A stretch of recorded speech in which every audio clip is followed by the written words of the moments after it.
Hi, everybody. Welcome to the Startup Impact Summit, a virtual conference focusing on showcasing impact and creating impact. For our next panel on the international and GBA stage, we have welcomed a panel of very experienced representatives from accelerators across Asia. Without further ado, I'd like to hand it over to Gloria to kickstart our panel on accelerating in Asia, Korea, Taiwan, and Japan. Good afternoon. Thank you for joining us. I'm Gloria from Wanted, and I'm thrilled to be moderating today's discussion, Accelerating Asia, with our esteemed panel of speakers from some of Asia's leading accelerator programs. We'll be talking about some of the big trends and changes taking place in the startup ecosystems of Taiwan, Korea, and Japan that could directly impact your business for the foreseeable future. So to start, I'd like to ask each of our panel speakers to briefly introduce themselves and share a little bit about the startup ecosystem in each of your markets. Shall we start with you, Alan? Great. Hi, how are you doing? I'm Alan from Taiwan Startup Stadium. My role is operations director. And, the Taiwan is a very small country, but our startup ecosystem tries to reach outward because of our small, I guess I can't say small, but limited market size. So otherwise, many startups from Taiwan are prepared to be bootstrapped as opposed to looking for venture funding. So that's a major attribute of Taiwan startups. They're generally ready to go bootstrap without, venture to begin their business. Outside of that, just to give a rundown of Taiwan, most startup ecosystem is going to be based in Taipei for most of your startups, with Hsinchu as some of your technical startups who have more of a, they had more university research centers. So your deep tech will be in your Hsinchu areas. Outside of that, Taiwan recently has had many initiatives, which we can speak later, but it's bring new talent. So something going forward for Taiwan in the innovation ecosystem is trying to bring in and have more harvest those talent that's in the States or overseas that comes back to Taiwan. Very interesting. Sorry, I didn't mean to conclude so quickly. Did you want to share anything else? Please do continue if you need. No, that's a general. Yeah, I didn't want to take too much time. Okay. What about Ayumi? Would you like to share a little bit about the Japan market? Sure. So, hi everyone. So thank you for having me on this panel together with other panelists.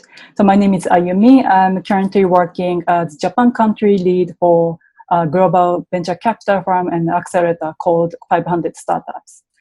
So 500 Startups is one of the most active early stage in venture capital firm in the world, with more than 2,450 investment globally, and then with 19 unicorns in the portfolio. And then we also help corporates and governments to drive their innovation activities. So in terms of my background, I previously worked very closely with founders at 2 different startups based in Tokyo, and then helped the company and businesses to scale up. So I myself have a passion for helping startups and then founders to grow. So in terms of Japan's startup ecosystems, so as many of you might be aware, so recently, like global startup ecosystem ranking, like 2020, its report was released, and then Tokyo is actually ranked 15th. So I think some people in Japan are kind of happy about this result. So Tokyo is just one of the major cities in Japan, but it shows Japan's startup ecosystem is actually developing for sure. And the one trend we have in Japan is that governments, including national and local governments, are eager to attract innovation through entrepreneurship and put a lot of efforts into building a thriving ecosystem in their region. So Tokyo Metropolitan Government is one of the most active governments in terms of building startup ecosystem by partnering with corporate and venture capital firm and accelerator, as well as other regions like Kyoto, Kobe, Aichi, Fukuoka, and so on. So all like those like local governments as well as the national government secure a certain budget for specifically for startup related initiatives. So this is the kind of trend we have currently in Japan. Thank you. Eugene? Hi, yes. Honored to be here today with everyone. My name is Eugene Kim. I am a general partner at SparkLabs. We are an accelerator based in and started in Korea, roughly about almost 8 years ago, 2012, December. Since then, we've run two cohorts every year. We're on our 15th cohort right now. We have over 150 companies that have gone through our accelerator, and we've invested in them. And we've also expanded out ourselves, not only in Korea, but also to other parts of Asia, like Taiwan, in Australia, and so forth. We also have a number of other venture funds at seed and later stage Series A as well. And so we've been trying to help startups grow from small companies to going global to bigger companies. Actually, Wanted is one of our one of our early investments, and it's great to see you guys growing.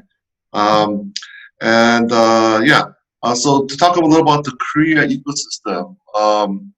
So many think Korea is a very small country with only 50 million population. But I think in terms of some of the markets, we're kind of in top 10 in the world, such as e-commerce, and also we're also one of the leaders in infrastructure in terms of telecommunications. So we're one of the fastest internet connections in the world, and we're moving on to 5G already. Um, in addition to that, we're also home of Samsung, LG, and Hyundai, and some of the most biggest manufacturers, global manufacturers in the world. So we do have a very good pool of engineers and developers here in Korea. Um, I think Korea has been highlighted most recently by, I think it was last year when Delivery Hero bought Ua Brothers for $4 billion, which kind of showed that there's unicorn potential in Korea. Actually, in Korea, we have about 11 unicorns, which is quite big, I think, in terms of the size and size of the population. So actually, I think the Korea startup ecosystem is thriving.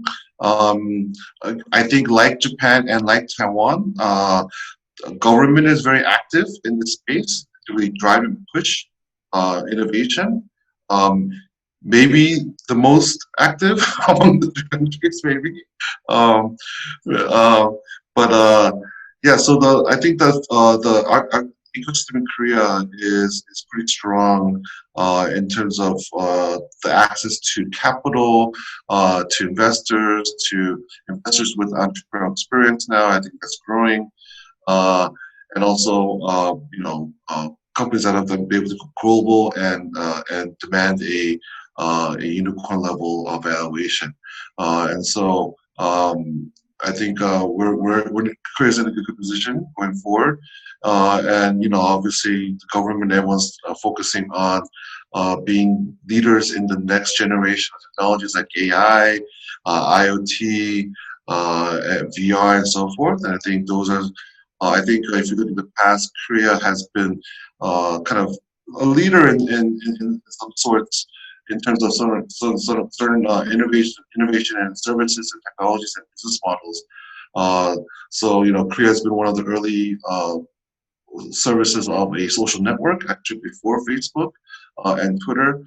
We've also were one of the early pioneers of microtransaction business model in gaming. And we're also, been one of the leaders in the messaging world in mobile through Kakao. So I think, there's more to come and a bright future for Korea's ecosystem. Thank you, Eugene.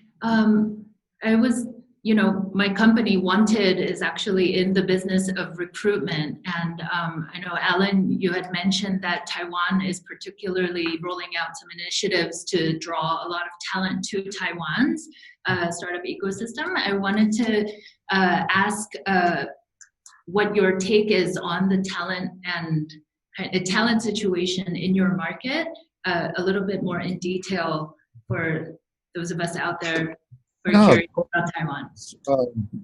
For the most part, Taiwan's similar to Korea and also throughout Asia. It's engineers are mostly predominant.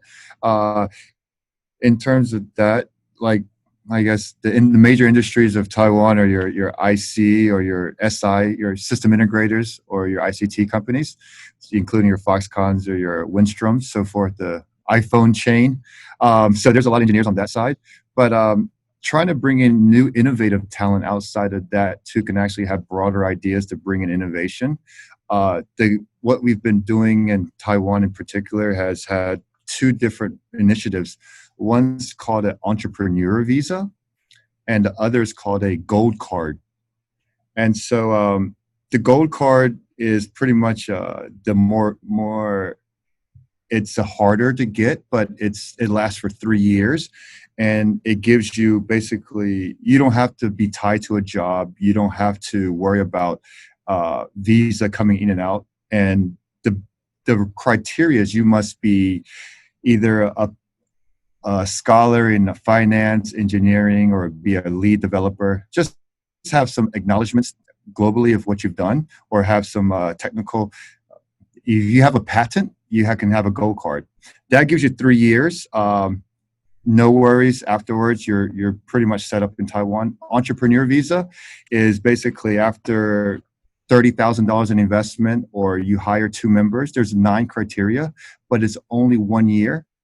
But that allows you to be in Taiwan and access all the services local Taiwanese can have for business, so such as subsidies and so forth. So they're trying to bring in more outside talent to facilitate innovation. What would you say is the case in Japan, Ayumi? Oh, you mean in terms of talent? Yes. Okay, so I think the situation is pretty similar even in Japan. So like Taiwan. So in Japan, so governments, as I mentioned before, so governments are trying to build like startup ecosystem in the region. So by attracting like a foreign entrepreneur actually to Japan.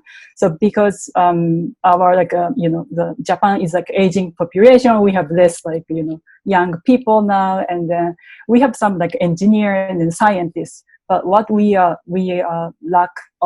short of is actually like more like business minded like people in Japan. So I think that in that sense, the government try to bring in foreign smart talented entrepreneur to Japan. How would you characterize the Korea market, Eugene? I think in Korea, what I've seen over the past kind of 8 years as being, one of the accelerators here in Korea is there's still a lot of issues with kind of the investment in the investment ecosystem, and some of the terms and some of the practices that were happening before that kind of prevented or halted kind of the growth of serial entrepreneurs, right? A lot of the previous, investments into venture capital required like certain personal guarantees and so forth. So that made basically the founders all in debt and had to pay back their money back. So they couldn't continue to be serial entrepreneurs. I think that slowly has been kind of changing in Korea. So I think that's a positive. But again, you're not going to really find a lot of serial entrepreneurs, I think, compared to the West. And I think it's kind of similar to not only Korea but also Japan and Taiwan as well. In terms of technical talent, I think in Korea it's pretty strong. We're one of the leaders in game development, in development of cell phones and all this different hardware and different software as well. So I think the talent in terms of engineers and developers and even designers actually is quite good. Especially if you compare the salaries with the West, it's very good in my mind. And so I think a lot of teams and companies may look to not only Korea, but also to Japan and Taiwan for setting up maybe their R&D and developments here because it's a little cheaper, right, compared to the West.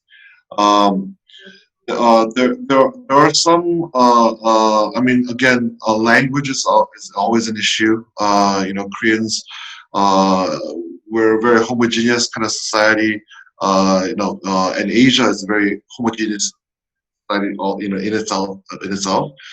So there's a one Asian language, and it's all different, right? And so, but I can definitely see the English and the quality of the level of conversational speaking and communication vastly improving going forward. Another thing that we're seeing in the Korean space and entrepreneurs is because the ecosystem is becoming stronger and more vibrant. We're seeing a lot more entrepreneurs leaving the Samsungs, the Hyundais, the LGs, the Kakaos, the Neighbors to start their own companies. So the good thing is, we're getting a little more operation experience, the founders, into the ecosystem, which is great. And so, but also I think again, like Taiwan, the Korean government also realizes the importance of diversity, right, in Korea. So there's been a number of initiatives to allow foreigners to come to Korea and come to Korea and start their businesses in Korea as an Asia hub, and also to diversify the developers and the founders and the ecosystem here in Korea. So there's the Grand Challenge program by NIPA that kind of supports Korean startups to come to Korea and support their stay, but give them little support money for stay, for airplane tickets, and also office space, and also visa, right? But I think still to this day for foreigners to fully kind of work into Korea, there are still little challenges, but I think it's vastly improved over the years since I've lived here in Korea, and it's only going to probably get better. So I think Korea, because we've also been host to the World Cup, Olympics, and all these multi global events. Korea has also developed into a very suitable kind of hub for Asia operations. So Eugene, you talked a lot about how the government is kind of supporting a lot of foreigners to come and set up operations and businesses in Korea. Ayumi, would you say you had mentioned that the Japanese government is taking a lot of initiative in that area as well. Could you kind of give us a little bit more around what types of initiatives are taking place in Japan? Sure. So actually, we as a 500 startup, so we have a partnership with City of Kobe. So it's pretty close to Osaka, Kyoto, it's a Kansai area. And then, so we are committed to developing a startup ecosystem in City of Kobe, actually. So our partnership started back in 2016 when City of Kobe was aiming to bring in global expertise to their region. So they pick 500 startups as a partner. So since then, we run accelerator program, so every year together. And then, so this year, I think we are going to talk about the COVID-19 impact, I think, later. But so this year, so we decided to do all fully virtual program. So this year because of COVID-19 impact. But this is one example. So I think government try to partner with a foreign accelerator, so plug and play and techsters, and then to educate founders and startups on the ground in Japan. Also, bringing in again foreign startups to Japan through those educational programs. Maybe that's a good segue into our next kind of topic for discussion today. I mean, there isn't really many places around the world that hasn't been affected by COVID-19 this year. And it's been a pretty whirlwind of changes that we've all kind of experienced. together as a global community. So I'd love to hear also from Alan, what, if anything, has changed in Taiwan since the onset of COVID-19 in terms of the startup ecosystem. Oh, wow. Well, for us particularly, we're a very international organization where we generally travel outside Taiwan for either road shows, conferences, or boot camps, if not just business trips with the startups. We travel about 6 to 10 times a year, but this year obviously it's been cut down. But what has replaced that have been more regional Taiwan linkages. So what we've been doing is going toward the young end with universities and youth programs to bring about curriculums for innovation or entrepreneurship with the university side, and at the same time trying to bridge the business schools and the engineering schools to create programs for those students to try to put them together to create projects.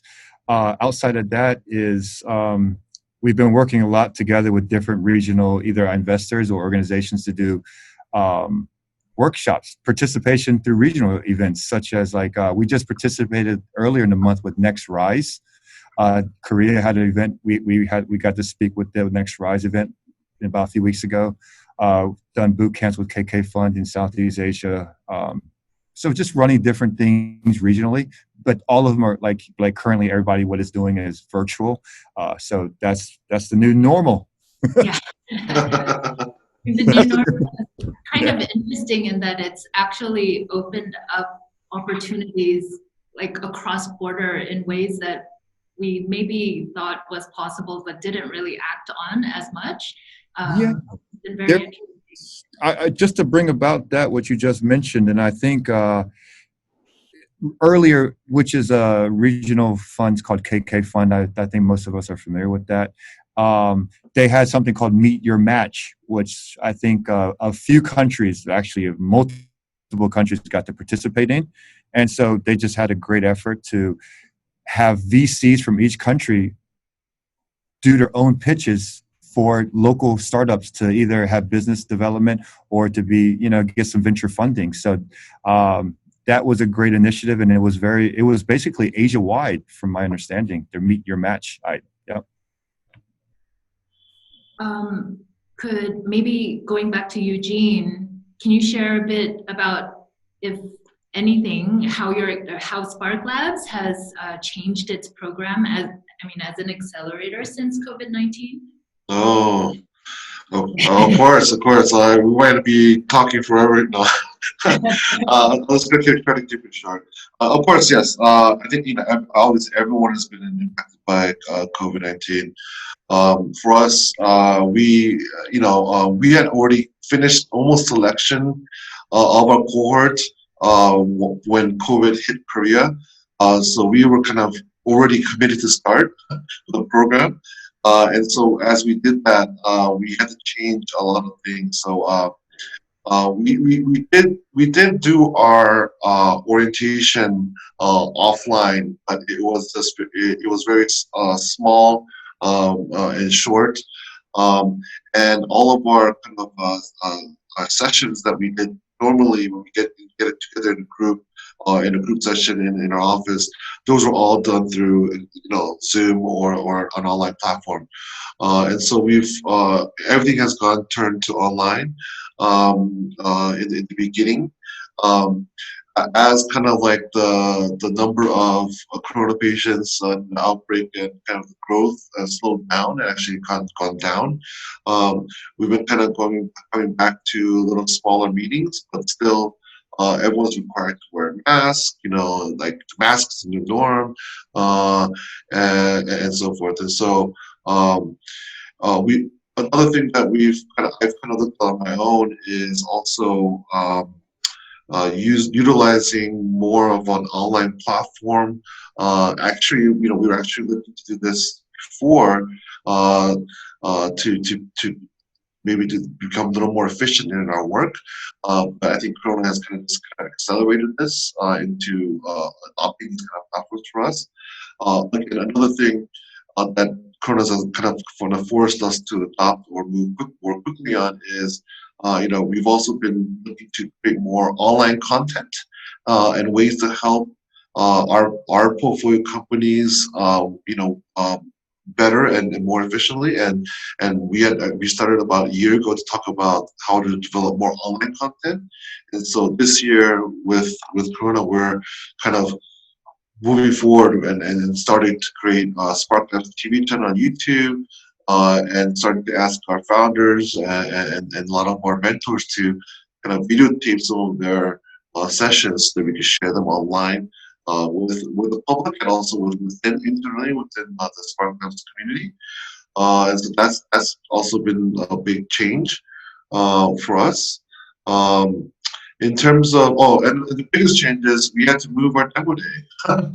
Our demo day, I don't know if people know, but our demo day is not that small. It's quite big. It's about 3,000 people that come, and I think that's obviously we can't do that. We don't want to be a super spreader, right, of COVID. So we're definitely decided to postpone our demo day all the way to November. It's been quite tough to secure dates because everyone's been trying to reschedule their event that was supposed to happen in the early half of this year to the later half, and so we were able to secure a date on November 17th. And so and even for that event, we're looking to do a kind of combination of an offline online format, right? And so forcing us to kind of change what we normally do in terms of having everyone bunch into a room and do a demo day.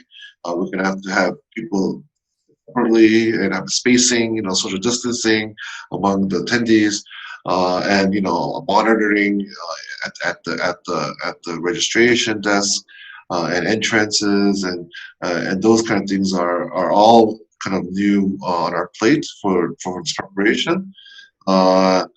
And this whole online side is something new. So we were trying to build up more of an online community and audience, and that's why we're going to roll out a little more content as we approach.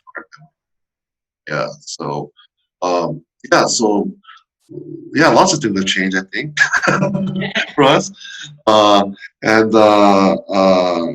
In terms of companies, coming, usually we have our applications open for our next batch before demo day. So we continued that. We left it the same, so we can still apply. It's just that we're going to start our next batch of end of the year or very early next year. And so we're still in doing those applications. Depending on the situation, will be done online or off. Mm-hmm. So for us, it's been mostly kind of moving everything kind of more online and to using a little more tools and platforms. But I think that was kind of in our plans anyways, right? So I think it's maybe Corona helped us, forced us to do better. No excuse not to do it. Yep, exactly. So it seems like a lot of startups learn a lot through programs like all of yours, where you guys do a lot of knowledge share through events and learning sessions throughout the programs. And like Eugene said, a lot of things are moving now online. I'm curious to know, though, with the COVID-19 situation all impacting us, has the content of how you support the startups, meaning like how you go about fundraising, how you go about building your business, because the context of the world has changed so much, right? The environment is so different. Industry is changing. Do you feel that the content of what you're sharing has to kind of evolve with the times? Maybe Ayumi, you can help answer it.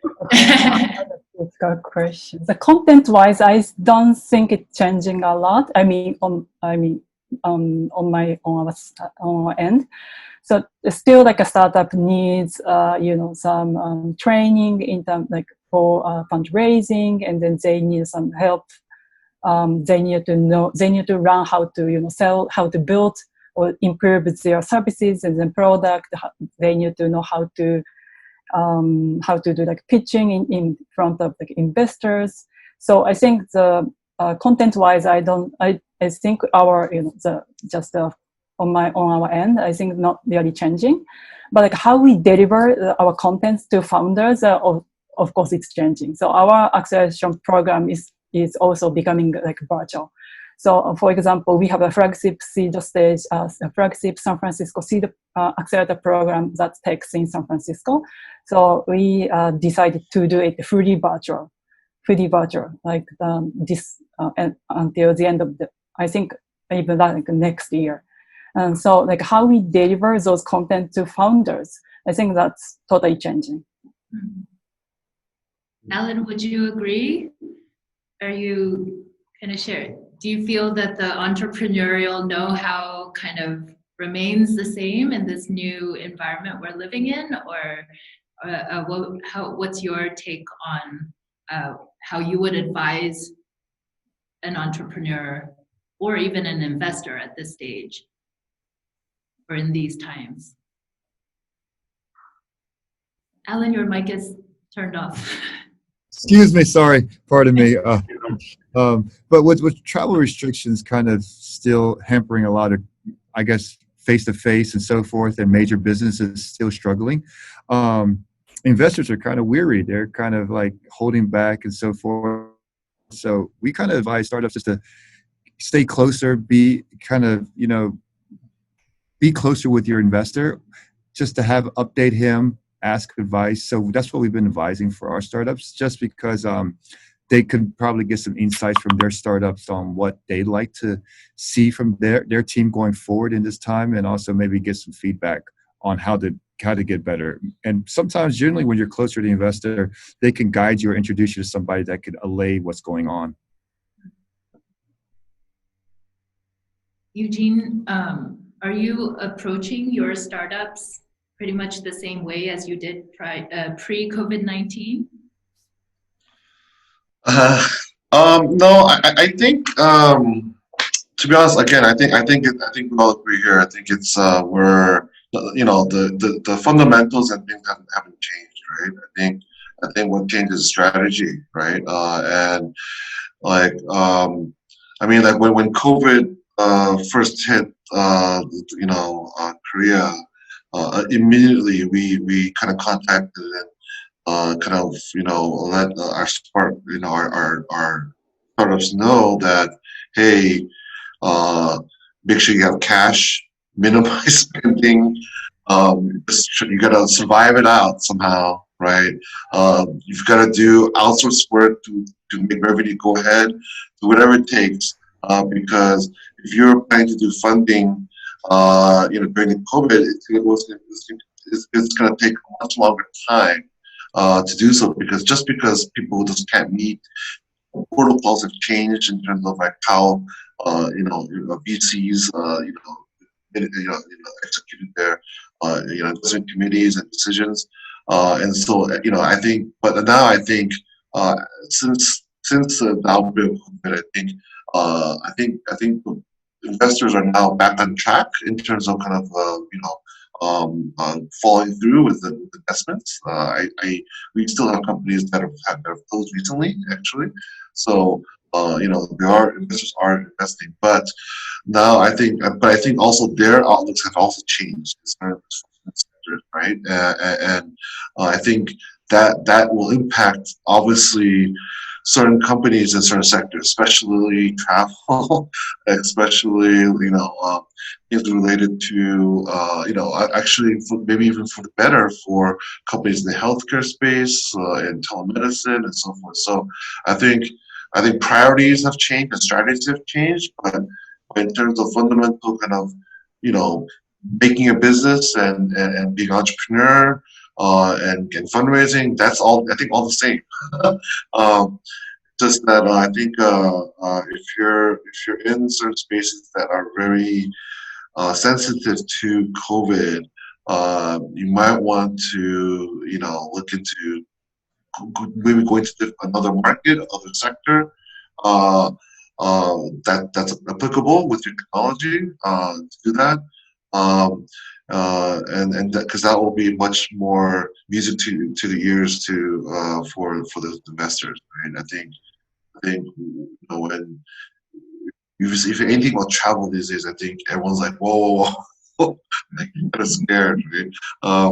And so that's kind of my advice. But yeah, for us, yeah, I think yeah, I don't think the fundamentals have changed. That startups still need to focus on making traction, and showing that their business is growing, right, and users liking their product to get funding, right. And again, some companies have been, um, uh, you know, seen positive results because of COVID. Like we have a company in Vietnam actually doing overnight delivery. Um, they're booming, right? Um, but we have another, a portfolio company that's in travel that's just have their revenues wiped out to zero. Luckily, they got funding before, enough funding to kind of let this through. Um, but again, I think it's just changes in priorities and strategies for both the investors and the startup. Yeah. It's certainly a turbulent time Yeah. for everyone, especially for entrepreneurs, I'm sure. Our kind of next section, just to shift gears a little bit, we wanted to kind of see if we could discuss cross-border relations. So, the recent trends in recent years, we've seen lots of startups kind of assuming you're a startup, you got to go global, right? Especially in places like Asia, where people, all the markets are kind of relatively close to each other. Wanted to hear your thoughts on cross-border relations between Taiwan, Japan, and Korea, specifically for startups. Right here? Yeah, go ahead, Alan. Oh, no worries. Okay. Regionally, we hold boot camps throughout all those countries. Actually, we've done market entry boot camps in Korea last year. We've done term sheet investment workshops in Japan, Tokyo in 2018. And I believe we're trying to go to Fukuoka for Startup Go-Go for another investment bootcamp. But working together throughout the region, I think there's a lot of players that we've worked with, and something that we've done to try to bring together Asia's different ecosystems, including Korea and Japan, has been an initiative called Asia Rocks. And that's something that we've ran last year. And just like you say, trying to have more cooperation for startups who want to go global, reach other markets. We tried to bring in agencies or organizations last year we brought them to Taiwan in one place. So it kind of flips the normal conference script, where the conferences, the startups go exhibit and introduce their products to investors or attendees. We kind of wanted to flip it, where we brought organizers such as either a Jetro, a Kita from Korea, or maybe a NIA from Thailand. We brought them to exhibit, and for this, actually the startups would be the attendees. And the startups would be able to ask questions on how to expand to either Korea through Kita or Jetro through Japan. So we did that last year with about 7 countries, including New Zealand, Taiwan, Japan. Last year we did Korea, but this year we've connected with Kita. So this year we plan to have Korea, but we had Hong Kong, Thailand, and Vietnam last year.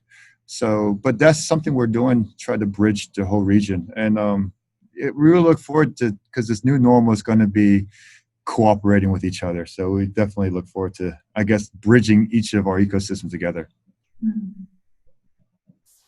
Ayumi, would you like to comment? Sure. So I think so when like it is feasible, I think it's good for startups to have some global ambitions, especially like the connection and then cross proximity between Taiwan, Japan, Korea can make it interesting for like startups from each country to consider expansion into like the others. But but I would recommend that startups take an intentional approach to like international expansion. I think due to the high cost of cross-border operations, I think startups shouldn't like expand just to expand. And so I think startups, their management team should like consider what they are looking for, in other regions like customers or like expertise, like IP, talent, or like a capital. So for like from this perspective, I think each country has different resources to offer to startups. So for example, Japan, so we have relatively like large market. Also, we have like some abundant investment capital, and then like compared to Taiwan, Korea, I think many Japanese corporates are more interested in collaborating with startups. That's true. I mean, that's what I've heard of the Japan market as well. It's very interesting. In fact, all the markets are quite different in what they can bring to the table. Eugene, what are your thoughts on cross-border relations? Well, I mean, we're expanding ourselves Yes, right. across Asia to kind of grow the network of accelerators and kind of collaboration in that way. I help out with in SparkLabs Taipei. With some mentoring and if those startups from Taiwan are doing it in Korea, our Korea office is here to help them, and vice versa. If I think if Wanted got a little help from our tech office as well when they started off in Taiwan, and if we have any Korea going to Taiwan, they would do the same as well. Definitely interested in developing more partnerships with Japan. I mean, for Korea, I think expanding Japan is kind of like step number 2 in their global expansion plan because it's right next door, right? And it's close and kind of we know each other and stuff like that. Although the language is different, but I think I was in the game industry for a long time, and obviously most obvious expansion will always go to China first, then go to China, and then going to other parts of Southeast Asia and stuff like that. I think definitely. I think companies. I think if you look at how Korean startups kind of expanded, back in the early days, was they kind of went themselves and kind of started their office with their team in a market that they don't even know. But I think these days, I think what we see these days, and I think is the right way, is the utilization of platforms like LinkedIn and Wanted and these various kind of tools to find talent, right? And then finding the local talent first, and then having them kind of build out the team in the local market, right? And in order to do that, I think the people of the founders have to understand the market, and hopefully they can get help from 500 startups from Taiwan Stadium and stuff like that to better understand the market and get access to the local platforms and them to reach out and find the founder or the partner to kind of lead the growth in that market. Right? I think I see a lot of SparkLabs teams doing these in their global expansion, right?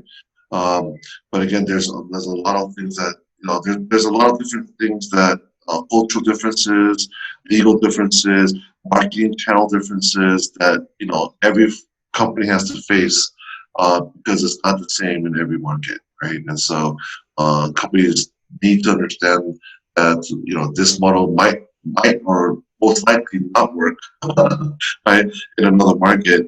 And so you have to kind of culturalize and customize for that.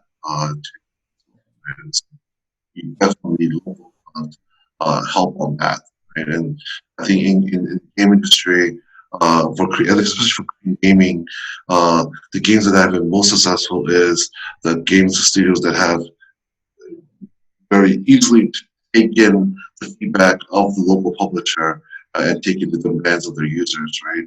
And one that really succeeded for us. Yeah. For sure. Having been in global expansion myself, I know it's not an easy task. you should answer this question, Gloria. But it's very exciting and you learn so much. It's a great experience. We're actually almost out of time and I'd love to continue this conversation. But, since we are out of time, just like as a final wrap up, could I ask each of you to, in maybe less than 30 seconds, kind of sum up what you would kind of recommend or advise entrepreneurs and or investors to look out for in today in our new normal and from the perspective of your market? First would be alphabetical order again. Alan, okay. Great. For entrepreneurs, I'd say expand your network. Just keep on meeting great people, and don't be afraid to ask, because when you ask, people are going to ask from you. So it's a pay it forward attitude, I want to say. So I think that's a great way to take it, and just increase your network. I think for me, that's the best advice right now, because you really can't meet people, so you can rely on your network. Thank you, Alan. Ayumi? Yeah. So as we discussed, so now like many things are just virtual. So it actually like opens up access to new resources and the business opportunity to like startups and the founders. So and then as I said, like our like accelerator programs are also like fully virtual. So for example, this year like we are running an accelerator program in partnership with City of Kobe, and it's fully virtual. So previously, startups like batch companies are expected to come to all the way to Kobe City and then stay there for like 6 weeks. But like this year, so the batch companies that don't have to do it. So just there are so many like learning opportunity like in accelerator program. So I think startups and then founders should take advantage of these opportunities. Thank you. Eugene? I would just recommend entrepreneurs to really focus on their runway and just to make sure they have enough to maybe to budget out a little more or cost cut a little more to make sure they have a little more runway, because things are going to be a little slower than normal, right? Be it funding, be it I think everything is going to be a little bit slower, depending again on what kind of business you're doing and the impact of COVID has on that. So I think just focusing on again, just have to focus on your numbers and growth and have those ready for investment, but also to make sure you also not only think of the best case scenario, but also some scenarios where there might be some unexpected hits along the road. I see a lot of founders kind of only thinking of like, we're not going to get affected by COVID-19. My founder's not going to get married. My developers never going to get sick. Right? These kind of like super scenarios that they only kind of fundraise or prepare for that. But want them to be a little more open to expanding their runway and maybe expecting a little more or fundraising more than what they actually need or they think they need to prepare for.